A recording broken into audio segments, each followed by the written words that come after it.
బిస్మిల్లాహిర్రహ్మానిర్రహీం. సత్యాన్వేష బహదూరపు బాటసారి సల్మాన్ ఫార్సీ రజియల్లాహు తఆలా.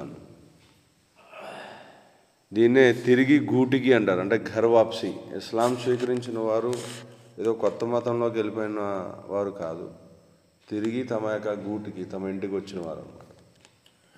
వారిలో సత్యాన్వేషణ చేశారు బహుదూరపు బాటసారి సల్మాన్ ఫార్సీ. పూర్వం రెండు మహాసామ్రాజ్యాలు ఉండేవి. ఒకటి పర్షియా సామ్రాజ్యం అయితే మరొకటి రోమన్ సామ్రాజ్యం. భూమిపై నివసించే దాదాపు సగం ప్రజలు పర్షియా సామ్రాజ్యం వారి యొక్క పాలనలో ఉండేవారు. ఆ ప్రజలు అగ్ని పూజించేవారు. దేని పూజించేవారు? అగ్నిని, మంటనే పూజించేవారు అన్నమాట. జౌరాస్ట్రియన్ మతం అంటారు దీన్నే. అంతేకాకుండా వెలుగుకు మరియు జ్ఞానానికి ఆ అగ్ని మూలమని వారు మూఢంగా నమ్మేవారు. వారి మూఢనమ్మకం ఏంటంటే ఈ అగ్నే జ్ఞానానికి, వెలుగుకి కారణం అని చెప్పేసి దాని యొక్క పూజ చేసేవారు అన్నమాట.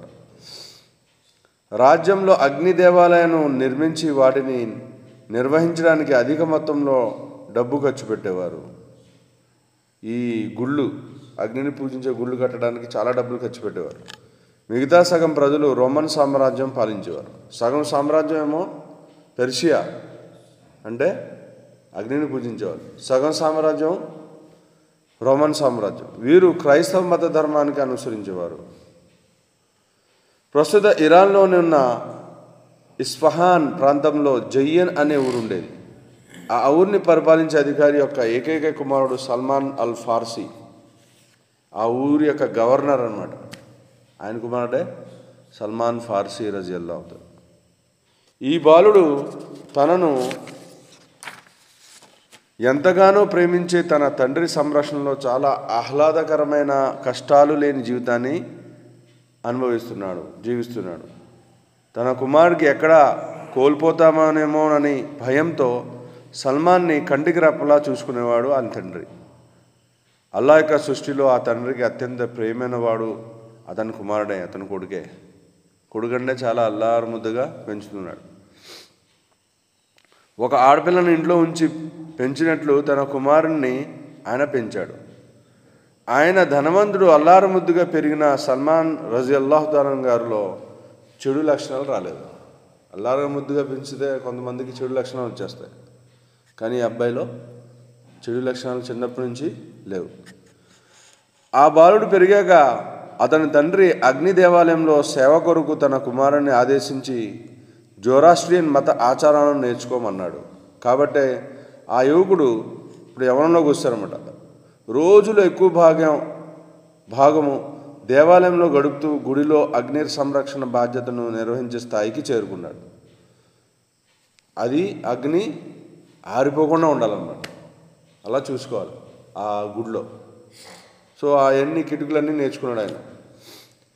ఇక ఆయనకు అటు ఇటు తిరగడానికి కాస్త స్వేచ్ఛ దొరికింది. తన చుట్టూ ఉండే ప్రపంచం గురించి బాగా తెలుసుకునే అవకాశం వచ్చింది. ఇప్పటి వరకు ఇంటి నుంచి బయటికి వెళ్ళలేదు, ఇప్పుడు అవకాశం దొరికింది. అతను ప్రతిరోజు దేవాలయానికి వెళ్తున్నా అతని మనసులో మాత్రం ఏదో అల్పమైన దానిపై భక్తి పెంచుకున్నానేమో అని మదన పడిపోయేవాడు. అంటే అగ్నిని పూజిస్తున్నాడు కదా, ఇది దేవుడు కాదు అని మనసులో ఉండేదన్నమాట. మాట్లాడలేని ఈ అగ్ని కంటే తనలో నైతిక విశ్వాసం కలిగించే మరొక శక్తి కొరకు వెతకాలని అతని ఆత్మ తీవ్రంగా కోరేది. పచ్చని తోటలో ఆయనను ఆలోచింపజేసేవి. ఏదో ఒక శక్తి ఉందని, అదే పచ్చదనాన్ని ఇస్తుంది అని. మొత్తం ఎక్కడైతే పచ్చదనం ఉందో అదంతా చూసి ఏదో ఒక శక్తి పచ్చదనాన్ని ఇస్తుంది అని నమ్మడం మొదలుపెట్టాడు ఆయన. అది అగ్ని మాత్రం కానే కాదు. ఆ అగ్ని అయితే ఆ పచ్చదనాన్ని ఏం చేస్తుంది? కాల్చేస్తుంది. అంటే ఆ అగ్ని దేవుడు కాదు అని చెప్పి మనసులో వచ్చేదన్నమాట. అతని తండ్రి గారి పెద్ద తోట ఉండేది. ఒకరోజు ఆయన నిర్మాణ కార్యక్రమం నిమగ్నం కావాల్సి రావడంతో, ఓ నా కుమారా, ఈ గృహ నిర్మాణంలో బాగా నిమగ్నమై ఉన్నాను, అంటే ఇల్లు కట్టడంలో బాగా బిజీగా ఉన్నాను, వెళ్ళి నా తోటను చూడు అని చెప్పి అక్కడ ఏం చేయాలో కూడా ఆ కుమారునికి చెప్పి పంపించారు. సల్మాన్ రజియల్లాహు తఆలా గారు వారి మాటలో, నేను తోట వైపు బయలుదేరాను. నేను ఆ తోట నుంచి బయలుదేరుతుంటే ఒక చర్చ్ కనబడింది. ఆ చర్చ్ పక్కగా వెళ్తుండగా ప్రార్థన చేస్తున్న వారి స్వరాలు నాకు వినపడ్డాయి. నా తండ్రి నన్ను ఇంటిలోనే ఉంచేవారు కనుక వారి గురించి నాకేం తెలియదు. అంటే ఈ చర్చ్ గురించి, వారి ప్రార్థన గురించి ఎప్పుడు వినలేదు. కొత్తగా కంఠస్వరాలు వినగానే నేను లోపలికి ప్రవేశించాను. నాకు ఏం చేస్తున్నానో, వారు ఏం చేస్తున్నారో చూద్దామని. నేను వారిని చూసినప్పుడు వారి ప్రార్థనను చూసి నేను ప్రభావితుడినయ్యాను మరియు వారి విధానం వైపు ఆకర్షించబడ్డాను. నేను అన్నాను, అల్లా సాక్షి, మేము అనుసరించే మతం కంటే ఇది ఉత్తమమైనది, బాగా ఉంది. అంటే ఆ రోజుల్లో క్రైస్తవులు కూడా అల్లానే ఆరాధించేవారు. అల్లానే ప్రతిదాన్ని అల్లానే అడిగేవారు, ప్రతిదానికి అల్లానే వేడుకునేవారు. అల్లా సాక్షి, సూర్యాస్తమయం అయ్యే వరకు నేను వారిని వదిలి వెళ్ళలేదు. మరియు నేను నా తండ్రి తోడ గురించి మర్చిపోయాను. మరియు నేను అక్కడకు వెళ్ళలేదు, ఇంటికి రాలేదు. ఇప్పుడు తండ్రి ఏం చేశాడు, ఎక్కడ ఉన్నాడో అని చెప్పేసి ఆయన్ని వెతడానికి మనుషులు పంపించారు. ఈ లోపల ఏం చేశాడు, నేను వారితో అన్నాను, ఆ చర్చ్ యొక్క ఫాదర్తో కలిశాడు. ఈ మతం ఎక్కడ పుట్టింది అని అడిగారు. సిరియాలో. అంటే యేసుక్రీస్తు వారు గారు ఎక్కడ ఉండేవారు, సిరియాలో. తర్వాత నేను నా తండ్రి దగ్గరకు తిరిగి వెళ్ళాను. ఆయన కొందరు నన్ను వెతడానికి పంపించారు. వాళ్ళు వెతుకడానికి పంపించారు, అక్కడికి వెళ్ళిపోయాడు నా కుమారుడని. నేను ఆయన చేసే పని నుండి ఆయన ఏకాగ్రత పోగొట్టాను. నేను ఆయన దగ్గరకు వచ్చినప్పుడు ఆయన అన్నారు, ఓ నా కుమారా, నువ్వు ఎక్కడికి వెళ్ళిపోయావు, ఏం చేస్తున్నావు, నేను నీకేదైతే చెప్పానో అది నువ్వు చేసావా లేదా అని అడిగారు. అప్పుడు ఓ నా తండ్రి, కొందరు చర్చిలో ప్రార్థన చేస్తుండగా పక్క నుండి వెళ్ళాను. అల్లా సాక్షి, సూర్యాస్తమయం వరకు వారితోనే నేను ఉన్నాను.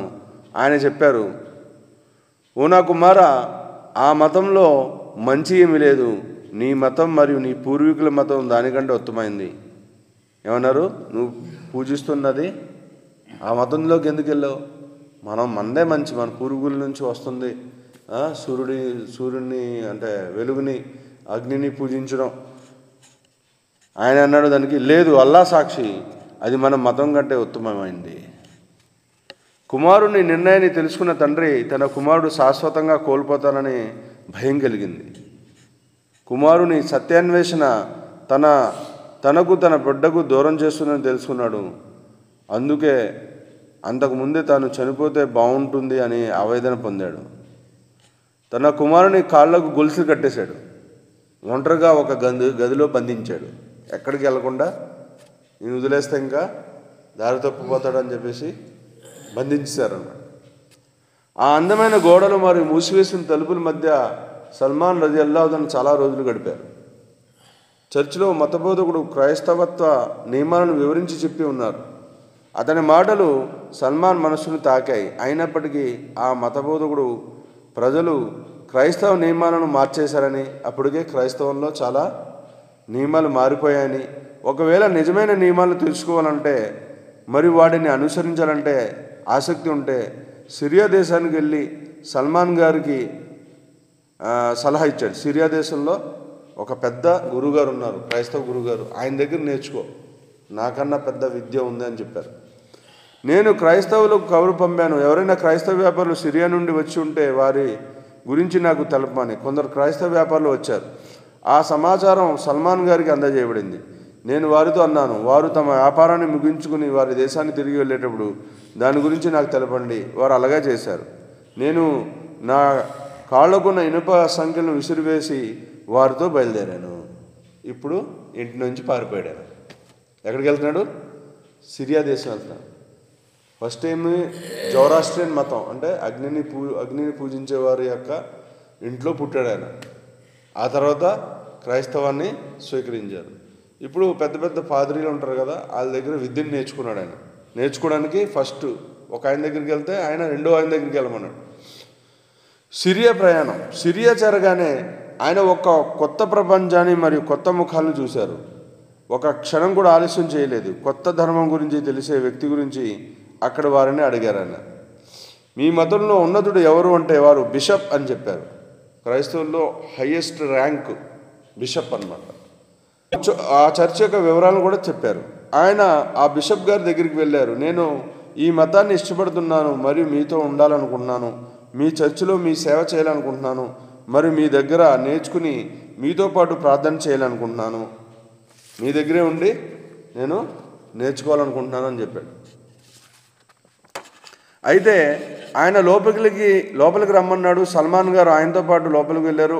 ఆ కొత్త ధర్మం గురించి కొత్త విషయాలను సల్మాన్ నేర్చుకోవడం ప్రారంభించారు. ఆయన గురువుగారిని చాలా ప్రశ్నలు అడిగేవారు, వారి గ్రంథాన్ని చదివేవారు. దురదృష్టవశాత్తు కొంతకాలానికి తన సేవలు అందుకునే ఆ మతబోధకుడు మంచివాడు కాదని తెలుసుకున్నారు. ఈ లోపల ఏం తెలిసింది? ఈయన బోధకుడే కానీ ఈయనలో చాలా చెడ్డ గుణాలు ఉన్నాయి అని తెలుసుకున్నాడు. అతడు ప్రజలను ఆదేశించేవాడు, మరి బోధించేవాడు, పేదవారి కొరకు దానాలు ఇవ్వమని, కానీ దానిలో పెద్ద మొత్తాన్ని తన కొరకే ఉంచుకునేవాడు, దాన్ని పేదవారికి ఇచ్చేవాడు కాదు. అతను చేసేది చూశాక సల్మాన్ గారు అతను చాలా ఎక్కువ భయాన్లో స్పీచుల్లో మాత్రం దానాలు చేయండి అని చెప్పేవాడు. ఆ వచ్చిన దానాలను ఏం చేసేవాడు అంటే పెద్ద మొత్తాన్ని కొద్దిగా దానం చేసేవాడు, పెద్ద మొత్తాన్ని తన దగ్గర ప్రజల సొమ్ము దాచేసుకునేవాడు. అమ్మాయి ప్రతి ఒక్క మతంలో ఇలాంటి వాళ్ళు ఉంటారు. అందరూ అలాంటి వాళ్ళు ఉండరు, మంచి వాళ్ళు కూడా ఉంటారు, కొంతమంది చెడ్డవాళ్ళు కూడా ఉంటారు. ప్రస్తుతం మన ముస్లిం సమాజంలో కూడా ఇదే జరుగుతుంది. పేద ప్రజలకు అందవలసిన జకాత్ ఇది దానని ధర్మ ప్రకారం పేద దాయలు దోచుకున్నారు. కొంతమంది మన ముస్లిం సమాజంలో కూడా ఇప్పుడు ప్రస్తుతం జరుగుతుంది. కొంతమంది ధనాన్ని దోచుకుంటున్నారు కలెక్షన్లు చేసి. ఆ బోధకుడు మరణించాడు. ఈ లోపల ఆ చెడ్డవాడు అని తెలిసింది. ఈ లోపల అతను మరణించాడు. అతని అంత్య సంస్కారాల విషయంలో అతని అనుచరులు నిమగ్నం ఉన్నారు. కానీ అతన్ని సమాధి గావించే లోపు ఆ బోధకుని సంబంధించిన నిజాన్ని వారికి సల్మాన్ రజియల్లాహు తాలా అన్హు గారు తెలియజేశారు. అంతవరకు ధర్మపారాయణతకు ఉదాహరణగా భావించి ప్రేమించిన ఆ వ్యక్తి గురించి అటువంటి మాటలు విని వారు ఆశ్చర్యపోయారు. వాళ్ళకి తెలియదు అనమాట జనాలకి. నేను చెప్పాడు ఇలా చేశాడు ఈయన అని నమ్మలేదు వారు. ఏది మాకు చూపించు అంటే ఆయన ఆ డబ్బు ఎక్కడైతే దాచిపెట్టాడో చూపించారు. 7 పెద్ద పెద్ద పెట్టెల నిండా బంగారం దొరికింది, బంగారం వెండి. అప్పుడు ఏం చేశారు? అల్లా సాక్షి, మేము ఎన్నటికీ అతన్ని సమాధి గావించము. అతన్ని సిలువేశారు, సిలువేసి రాళ్లతో కొట్టారు, అతన్ని శిక్ష వేశారు. ప్రజల సొమ్ము తినేశాడని శిక్ష విషయంలో సల్మాన్ రజియల్లాహు తఆలా ఇలా చెప్పారు, నేను ఇంతకు పూర్వం ఎవరిని ప్రేమించినంతగా ఆయనను ప్రేమించాను. ఆయనతో పాటు నేను కొంతకాలం ఉన్నాను. ఆయన మరణించడానికి ముందు నేను చెప్పాను, ఓ ఫలానా, నేను మీతో ఉన్నాను మరియు ఇంతకు పూర్వం ఎవరిని ప్రేమించినందుగా మిమ్మల్ని ప్రేమించాను. ఇంకో పెద్ద గురువు గారి దగ్గరికి ఈయన చేరుకున్నాడు. అక్కడ నియమించారు కదా, ఆయన చనిపోయాడు, కొత్త బిషప్ని నియమించడం జరిగింది. కానీ ఈయన చాలా మంచి వ్యక్తి, చాలా ప్రేమించారు ఈయన దగ్గర ధర్మం నేర్చుకున్నారు. ఇప్పుడు మీరు చూస్తున్నట్లుగా అల్లా యొక్క ఆదేశం వచ్చింది. ఎవరి దగ్గరికి వెళ్ళమని నాకు మీరు సలహా ఇస్తారు, ఏమి చేయమని మీరు నన్ను ఆదేశిస్తారు ఆయన అన్నారు. దాని జవాబుగా, నా కుమార, అల్లా సాక్షి, ఈ రోజుల్లో నేను అనుసరించిన దానిని అనుసరించే వారెవరి గురించి నాకు తెలియదు. ప్రజలు దుర్గతి పట్టించారు, వారు మారిపోయారు, మరియు ఏదైతే అనుసరిస్తూ ఉండేవారో దానిలో ఎక్కువ వదిలేశారు. అంటే చేర్పులు మార్పులు చేశారు. మోసుల్లో ఉన్న ఒక వ్యక్తి తప్ప, అతడు ఫలానా, అతడు నేను అనుసరించిన దాన్నే అనుసరిస్తాడు, కాబట్టి అతని దగ్గరికి వెళ్ళి అతనితో ఉండు. నాలాగే మంచి గురువు ఆయన. మరి నేను చనిపోయే పరిస్థితిలో ఉన్నాను, నేను చనిపోతే ఆయన దగ్గరికి వెళ్ళి విద్య నేర్చుకో అన్నారు. ఆయన మరణించారు. ఆయన సమాధి కావించబడ్డాక సల్మాన్ గారు మోసూల్ బయలుదేరారు. మరో కొత్త ప్రదేశానికి ఒక సరికొత్త ప్రయాణం. మోసూల్ అనే ప్రాంతానికి వెళ్ళారన్నమాట. మోసూల్లోని ఆ వ్యక్తిని వెతకడానికి సల్మాన్ సిరియా వదిలిపెట్టారు. ఒంటెపై ఆయన చాలా దూరం ప్రయాణించారు. చాలా రోజులు సల్మాన్ తన వర్ణించబడిన ఆ వ్యక్తిని కలిశారు. ఆయనకు తన వృత్తాంతాన్ని తెలిపి ఆయన సాంగత్యంలో ఉండేందుకు అనుమతి కోరారు. సల్మాన్ని ఆయన స్వాగతించి ప్రేమగా చూశారు. కానీ షరామాములే, ఈయన కూడా బాగా ముసలివాడు కాబట్టి చనిపోయాడు. చనిపోతూ ఏం చెప్పాడంటే,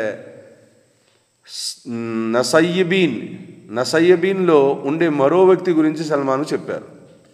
నాకన్నా పెద్ద గురు ఇంకో ఆయన ఉన్నారు, ఆయన దగ్గరికి వెళ్ళిన ఆయన అన్నారు. అక్కడ కూడా సేమ్ షరమామలే, ఆయన అనుమతి అడిగి ఆయన దగ్గర విద్య నేర్చుకున్నారు.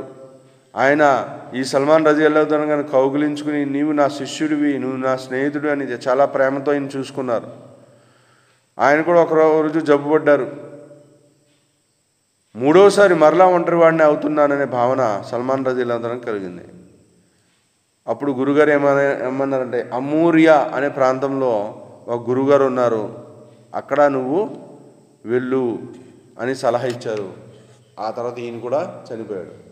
ఇప్పుడు ఆఖరి ప్రయాణం, చివరి ప్రయాణం అన్నమాట ఇది అమోరియా. అమోరియాలో సల్మాన్ ఇప్పుడు జ్ఞాపక పరిపక్వత పొందిన వ్యక్తి, పెద్ద ఆలిం అయిపోయారు, పెద్ద పండితుడు అయిపోయాడు, క్రైస్తవ పండితుడు అన్నమాట. మొత్తం బైబిల్ గ్రంథాలని ఆయన మంచిగా నేర్చుకున్నారు. అమోరియాలో చదువు గురుగారి కలిసాక ఎప్పటిలాగే రోజులు గడుస్తున్నాయి. సల్మాన్ గారు అక్కడ కొన్ని ఆవులను మరి గొర్రెలను సంపాదించుకోగలిగారు. ఆ గురువుగారు కూడా మరణానికి చేరువారు. ఈ లోపల ఈయన కూడా చనిపోవడానికి రెడీ అయ్యాడు. ఇప్పుడు ఈయన అడిగారు, మరి మీరు కూడా చనిపోతున్నారు, ఆ తర్వాత నేను ఎవరి దగ్గర ఉండాలా, ఎవరి దగ్గర విద్య నేర్చుకోవాలా? అప్పుడు దానికి ఆయన ఏమన్నారంటే, ఓ నా కుమారా, అల్లా సాక్షి, నిన్ను ఎవరి దగ్గరికైనా వెళ్ళమని చెప్పడానికి మన విధానాన్ని అనుసరించే వారెవరు గురించి నాకు తెలియదు. ఇంకా లేరు, ఎవరు నేర్పించే వాళ్ళు ఎవరు లేరు. కానీ ఒక ప్రవక్త వచ్చే సమయం ఆసన్నమైంది. ఎవరు చెప్తారు? ఒక చర్చ్ పాదిరి చెప్తున్నారు, ఆయన బిషప్, పెద్ద గురుగారు చెప్తున్నారు. ఏమన్నారు? ఒక ప్రవక్త వచ్చే సమయం ఆసన్నమైంది. ఆయన ఇబ్రాహీం అలైహిస్సలాం వారి ధర్మంలో పంపబడతారు. ఎవరి ధర్మంలో? అబ్రహాం ప్రవక్త గారి యొక్క ధర్మంలో పంపబడతారు. ఆయన అరబ్బు భూభాగంలో కనిపిస్తారు మరియు 2 హర్రాల మధ్యనున్న భూభాగానికి వలస వస్తారు. వాటి మధ్య ఖర్జూరపు చెట్లు ఉంటాయి. ప్రాంతం కూడా చెప్తారు, ఎక్కడ వస్తారు, ఖర్జూరపు చెట్లు ఎక్కువ ఉంటాయి, ఎడారి ప్రాంతం అయి ఉంటుంది, అక్కడికి వస్తారు అంటున్నారు. ఏరియా కూడా చెప్తున్నారు. ఎలా చెప్తున్నారు? బైబిల్ ఆధారంగా చెప్తున్నారు. నీవు కలిసి అతని ధర్మాన్ని నీవు అనుసరించగలిగితే నీవు చాలా అదృష్టవంతుడివి. నా కుమారా, నువ్వు వెతికే వ్యక్తి ఆయనే అనే తెలిపే సూచనలు ఆయనకు సంబంధించి 3 ఉంటాయి. వాటిని నువ్వు పరిశీలించుకో. నువ్వు కలిసిన వ్యక్తి నిజమా కాదా, ఆయనే కాదా అని తెలుసుకోవడానికి 3 చిహ్నాలు ఉంటాయి. ఆ 3 ఏంటి? ఆయన తన కొరకు దానాన్ని స్వీకరించు. మొట్టమొదటిది, ఎవరైనా దానం చేస్తే తినరు. ఆయన అంటే సదకా ప్రవక్తలు తినరు అన్నమాట. ప్రవక్తలు అనేవారు దానం యొక్క సొమ్మును తినరు. 2, కానీ బహుమతులు స్వీకరిస్తారు. బహుమతులు ఎవరైనా ఇస్తే తింటారు, ఇతరులకు కూడా పంచుతారు. 3, ఆయన వీపుపై భుజాల మధ్య ఆయన ప్రవక్తాన్ని తెలిపే సీల్ ముద్రించబడి ఉంటుంది. ఒక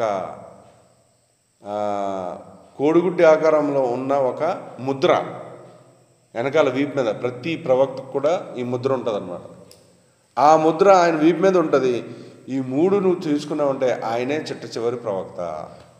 నీవు ఆయనకు చూసినప్పుడు నిశ్చయంగా నీవు ఆయనను తెలుసుకుంటావు. ఇది చెప్పి గురుగారు మరణించారు. అరేబియాకి ఎవరితో కలిసి వెళ్ళాలి, ఎలా వెళ్ళాలి, అది ఆయన ముందున్న ప్రస్తుత సమస్య. ఇప్పుడు ఎక్కడికి వెళ్ళాలా? అరబ్కి వెళ్ళాలా? అమోరియా నుంచి అరబ్కి వెళ్ళాలా? బానిసగా మక్కా నగరంలో ప్రవేశం.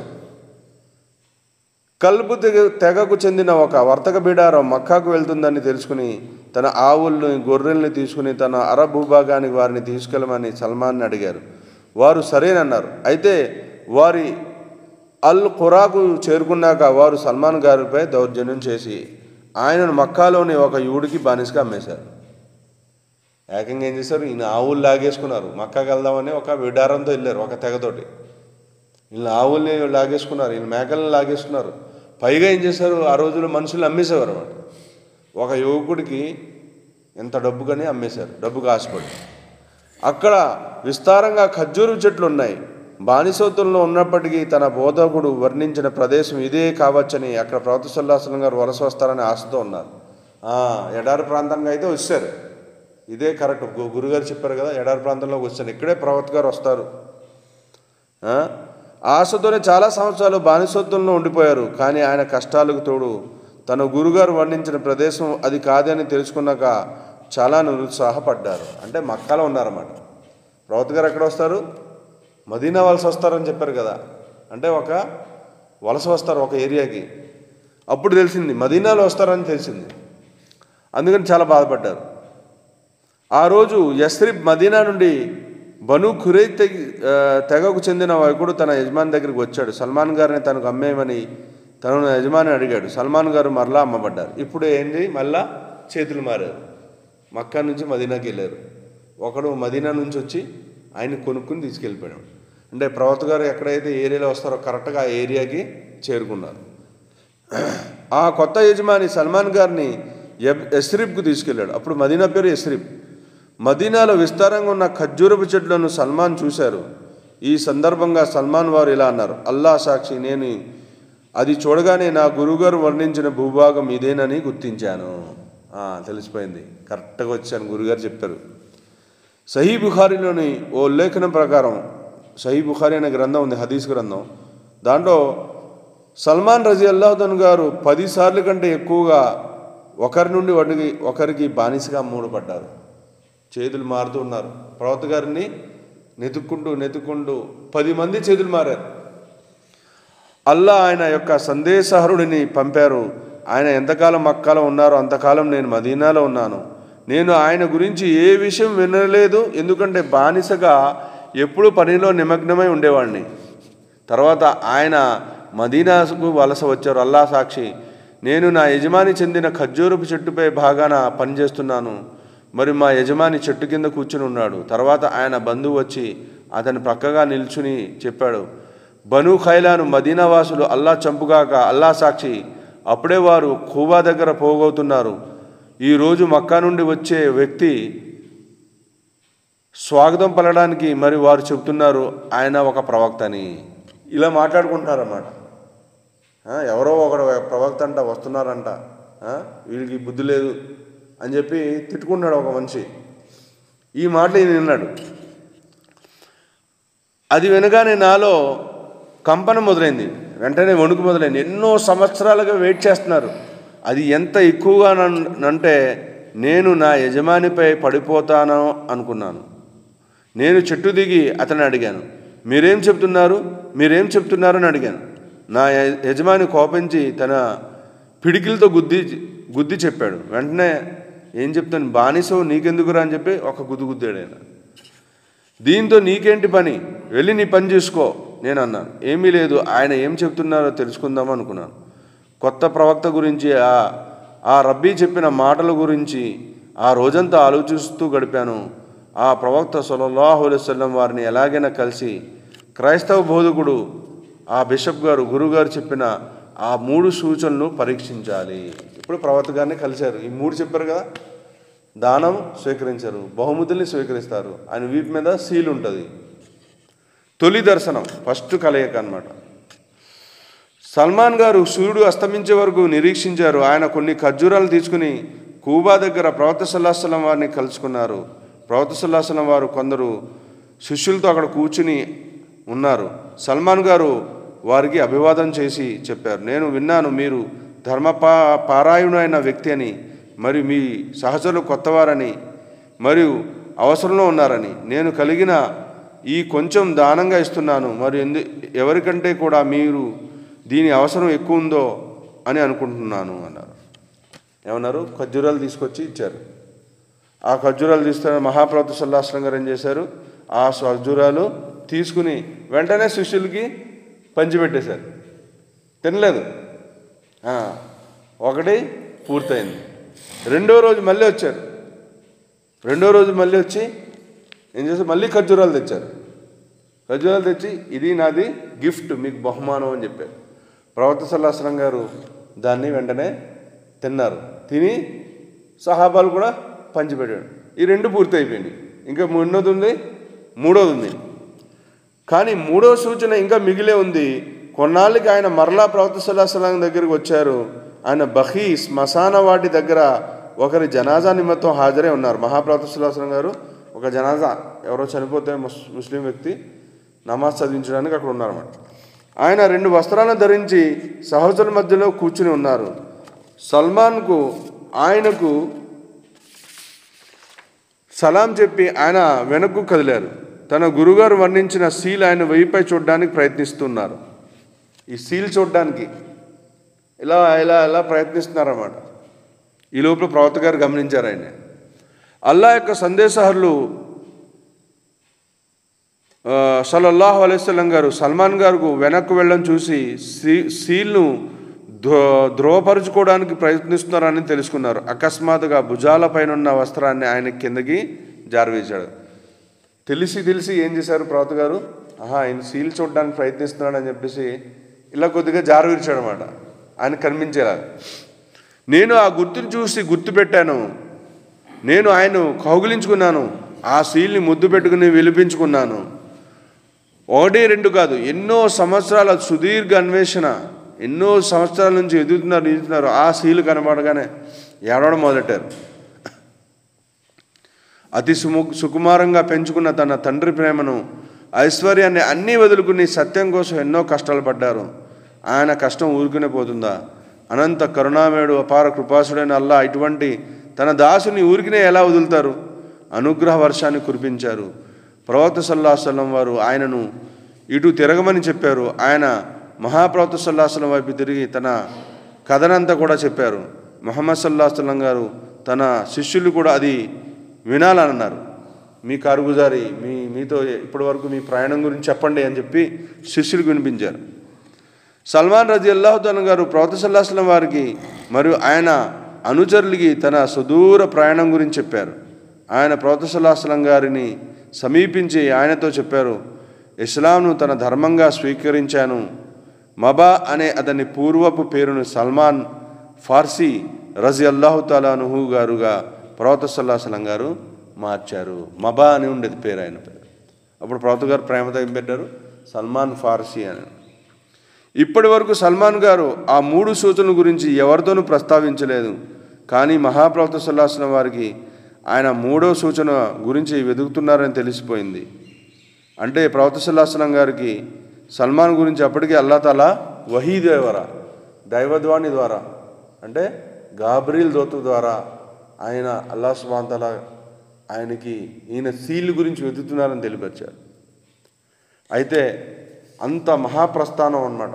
10 మంది చేతుల మీదుగా ఆయన మారుతూ సత్యాన్వేషణ చేశారు, ఇస్లాంని స్వీకరించారు.